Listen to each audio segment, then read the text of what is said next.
नर्मदा काव्य मंच से आपका स्नेह भाजन पंडित गिरी मोहन गुरु, अध्यक्ष शिव संकल्प साहित्य परिषद नर्मदापुरम। बंधुओं, मेरी रचनाएं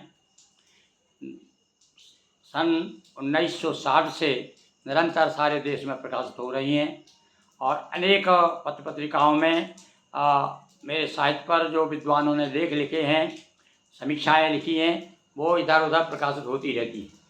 अभी आप मेरे सामने एक पत्रिका है परमात्मने नमः, अक्टूबर 2017 का अंक है ये।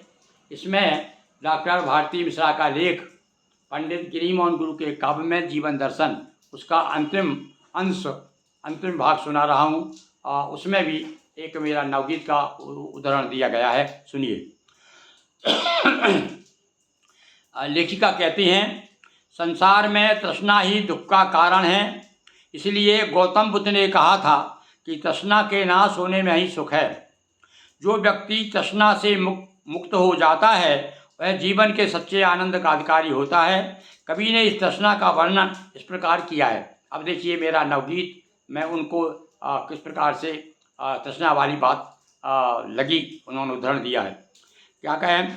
चौकड़ी भरते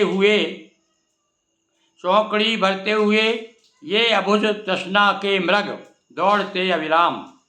चौकड़ी भरते हुए अबुझ तृष्णा युक्त मृग दौड़ते अविराम। तीव्रतम गति में प्रगति की आश खोजती मृगजल असीमित प्यास। होड़ करते हुए झंझावात से पग ढूंढते विश्राम। चौकड़ी भरते हुए ये तृष्णायुक्त मृग दौड़ते अविराम। ये पंक्ति इसका एक पंक्ति और है, कभी सुनाऊंगा। अभी तो मैं आपके आलेख पढ़ के सुना रहा हूँ, आगे वो किसी आलेख का समापन कैसा करती सुनिए।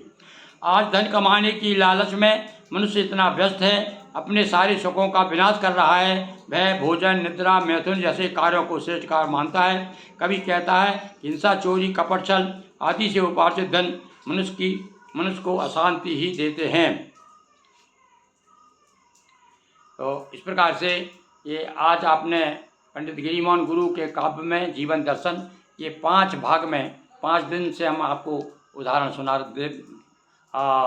देते हुए प्रस्तुत कर रहे हैं। निश्चित आपको क्योंकि ज़्यादा लंबा समय में आजकल अल्पजीवी हो गए हम लोग, हमारे पास समय कम है, इसलिए मैंने 5 भागों में प्रस्तुत किया है। बताइए आपको ये आलेख कैसा लगा, और निश्चित रूप से आपका प्रोत्साहन मुझे मिलेगा। बहुत बहुत आभार, अग्रिम धन्यवाद।